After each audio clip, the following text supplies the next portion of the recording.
welcome back to our podcast. I'm your host, Emily. I'm your host, Raina.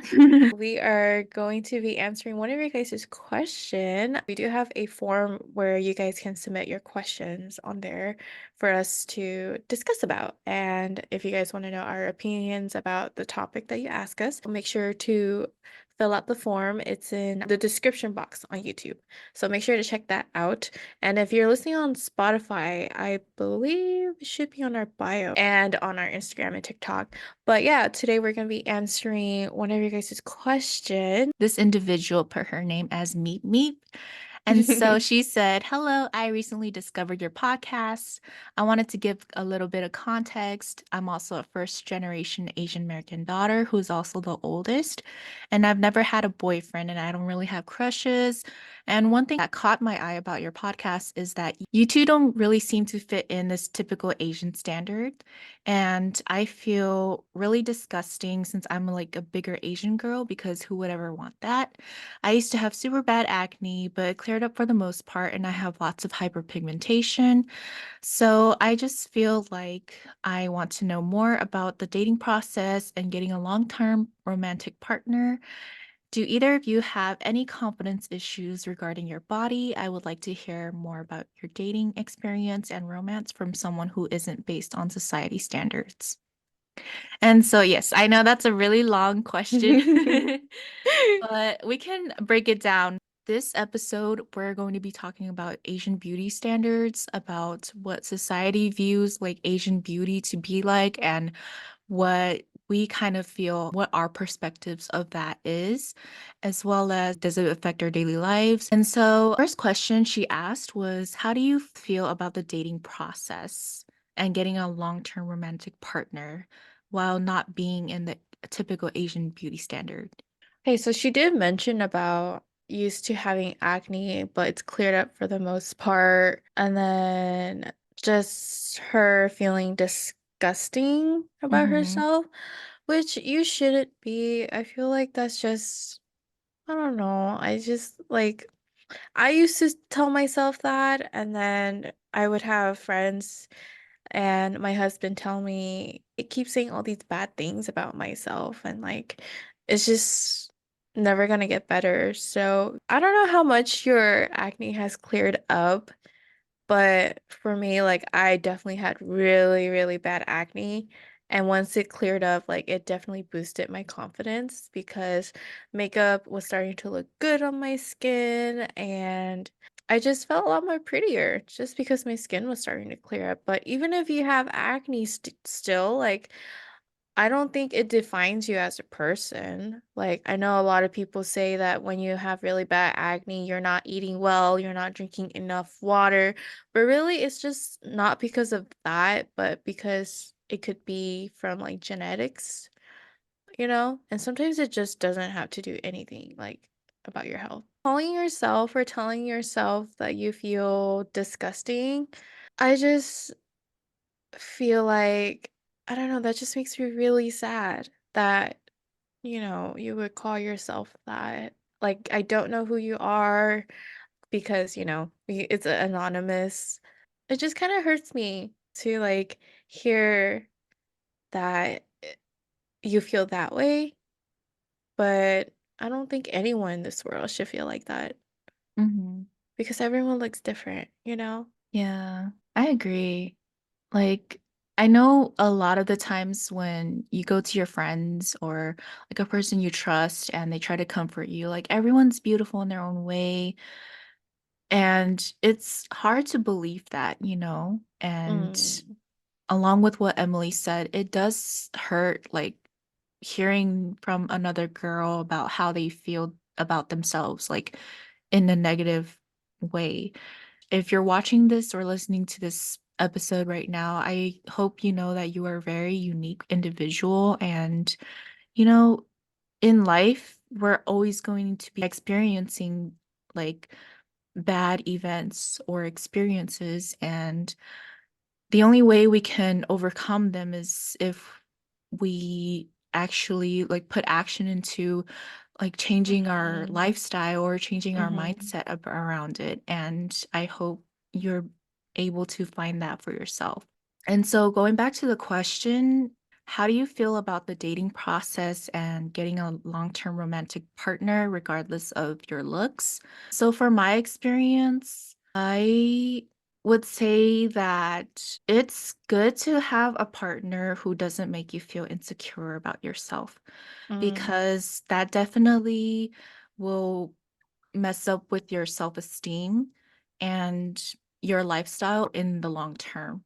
I don't really experience anyone like bashing about my looks or my weight. Like, thankfully, I never had to go through that. But then I would say just having that confidence in yourself to be secure as an individual and to not let anyone bring you down. I think mm, that's really important to just make sure that you're checking up on yourself daily. When you're in a relationship, you have to understand that it's not your entire life too. It's just a mhm. part of your life. And Yeah. that's my perspective, like, when I'm dating someone. And I think if you're having insecurities with yourself while you're in a relationship, like, there's nothing wrong with you. You know, we all have insecurities.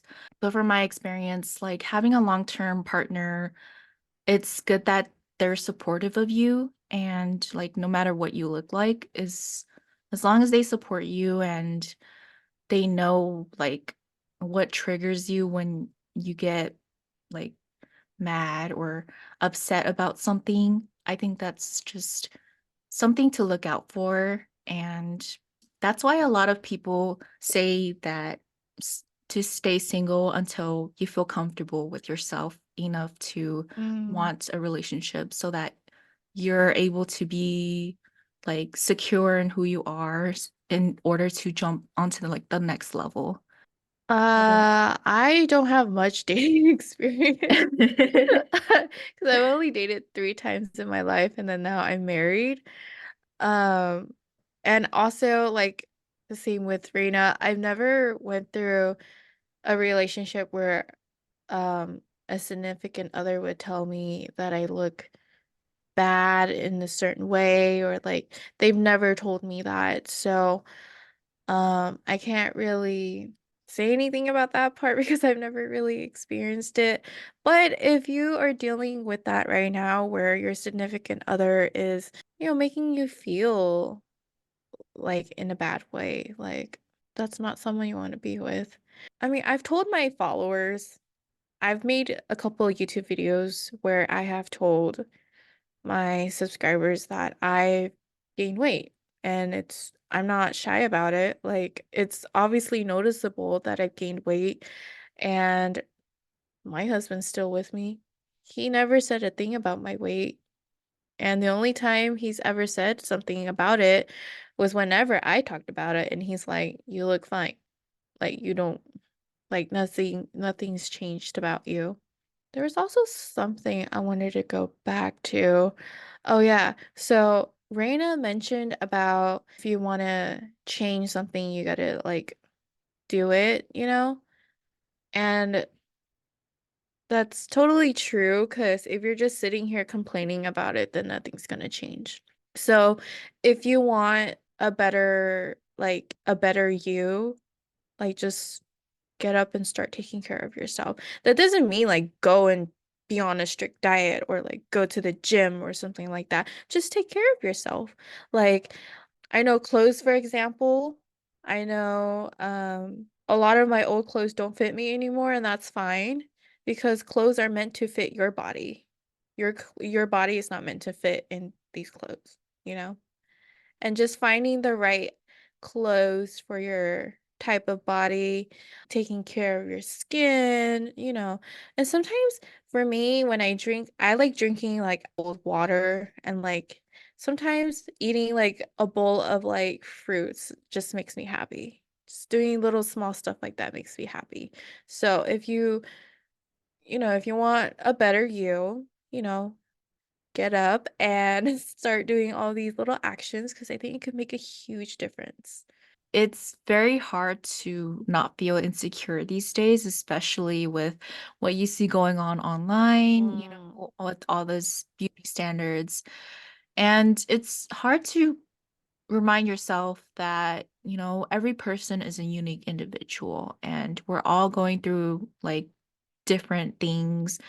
And so what I do is I just stop and reflect on myself like, hey, like why am I comparing myself to another person? Like why does my mind do that, you know? Mhm. I think it's normal because we're all human and we're bound to compare. And these standards, they're like man-made to make people feel kind of inclined to idolize like that specific standard. Like they do that in commercials, they do that in like on TV, They do that so that people can go out and buy their products and idolize that. So, you know, just these standards are not realistic and I think you shouldn't be like bound to tie yourself to that. Mhm. Um just because life is too short and you shouldn't be just making your whole lifestyle based on that. I'm not gonna lie, like it's hard to find that kind of confidence in who you are, but definitely it's going to take some time. Like it's not gonna happen overnight. Like Emily said, like if you want something, you gotta work for it. It's not gonna come easy, but you're gonna go so far to the point where you're gonna look back and be like, yeah, I did that.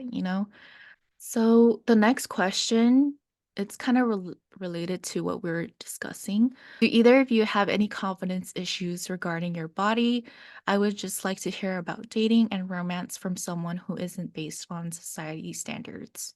I don't know. I personally didn't have any trouble in my dating experience other than when I used to have really bad acne, and a lot of the guys that well, I didn't like a lot of guys. It's just a couple guys here and there. I would like have, just little crushes on them. And like when I would have the courage to go up and talk to them, like they've never liked me back. Like all the guys I've had crushes on, they've never liked me back. And I really don't want to say that it's because of the way I looked, but I think it's because of the way I looked. I looked way different like when I was like 4 or 5 years ago, back in college. So I was not confident in the way I looked, because of how makeup looked on top of like my texture skin. So yeah, I didn't have any successful like romance back when I had really bad acne, but I took care of it. It took me 2 years, you guys, 2 years. 2 years sounds really long, but that was like back in like 2021, 2020 to 2021. And now it's 2024, and like my skin is like the best at its best state right now. And 2 years can go quick. Mm-hmm. So, like how we mentioned earlier, you want to achieve something, you got to work for it because it's not gonna be there. Like you're not gonna achieve it like overnight. So that was just one issue that I had when I was still single. The only issue that I would have, like back then when I was in high school, just because, in high school, everyone's always comparing themselves to other people regarding like their physical looks, what they do, and things like that. So I was insecure about what I looked like just because, of course, like I wasn't like the ideal, like Asian typical standard. And like, honestly, while dating someone, like he never really pointed that out to me. I never really had a problem with him. Like he never really told me anything that bothered him about me.